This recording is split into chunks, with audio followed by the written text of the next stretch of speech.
When Meghan Markle and Prince Harry stepped back from the monarchy, they held a golden ticket, their royal status. It unlocked deals worth over $120 million with giants like Netflix and Spotify. This was supposed to be the start of a global media empire, a new chapter of financial freedom.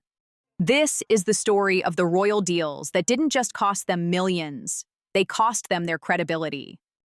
The first and most spectacular failure was their $20 million Spotify deal. The promise was Archetypes, a groundbreaking podcast hosted by the Duchess herself, offering intimate conversations. But the reality was a staggering underdelivery. Over a span of nearly 3 years, only 12 episodes were produced. Insiders reported that the couple struggled to generate ideas and that some interviews were even conducted by their staff, not by Meghan herself. Spotify executives were reportedly frustrated by the lack of productivity. The deal was unceremoniously dropped, and the public execution came swiftly. Bill Simmons, a top Spotify executive and podcaster, delivered the final, brutal blow, publicly labeling them fucking grifters. The $20 million deal didn't just fail, it ended in a humiliating global scandal. But the Spotify disaster wasn't an isolated incident. An even bigger deal, worth a staggering $100 million, was quietly unraveling behind the scenes. Through their company, Archewell Productions, Meghan and Harry signed a landmark $100 million deal with Netflix. Their first release, the Harry and Meghan docuseries, was a ratings hit but a critical disappointment. Viewership was strong, but critics called it self-indulgent and repetitive, offering little new insight.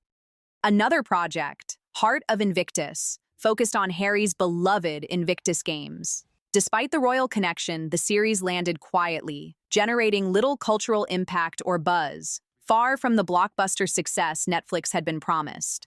The real trouble, however, was Meghan's first solo project, an animated series called Pearl. It was publicly canceled in 2022 during a wave of cost-cutting. Officially, Netflix framed it as part of a restructuring, but gossip in the media added fuel to the fire.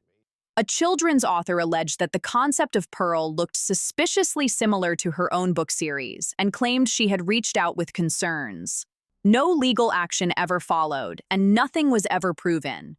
But the rumors created a cloud of suspicion around the project. With Pearl dead, Heart of Invictus underperforming, and other promised shows failing to materialize, their multi-million-dollar deal was turning into a very expensive underperformance, defined by a lack of creative output and even whispers of creative controversy. After the Spotify collapse, Meghan announced a new podcast deal with Lemonada Media. The plan was twofold: re-release Archetypes and launch a brand new series. True to form, her Spotify episodes were re-released, but this time, she followed through. Confessions of a Female Founder premiered on April 8, 2025, with 9 weekly episodes hosted by Meghan herself. Still, critics slammed it for lacking substance, and the season wrapped without any word of a second installment. So while the show did materialize, the follow-through spawned a different kind of criticism, that it was a short, underwhelming attempt to reclaim her renegade media narrative. Beyond podcasts, Meghan's other ventures have shown the same instability. An Instagram storefront on a platform called Shop My was launched and then mysteriously shut down weeks later before a single product was even sold. It reinforced a growing public perception of a brand that was chaotic, impulsive, and struggling to find its footing. Even their charitable foundation, Archewell, has been plagued with issues. In 2024, it was temporarily declared delinquent in California for failing to file essential paperwork, a deeply embarrassing administrative failure that undermined their image as serious philanthropists. Today, we arrive at Meghan's most personal and most risky venture, her lifestyle brand, American Riviera Orchard, which has since been rebranded as Ever. The launch was immediately met with skepticism and mockery online when the first product turned out to be 50 jars of jam sent exclusively to her celebrity friends. The brand is already facing trademark issues and a public that seems more interested in the potential for failure than the products themselves. This is her last-ditch effort to prove she can build a brand on her own terms. But with a history of under-delivering, the question remains: will this be another chapter in her history of failed deals?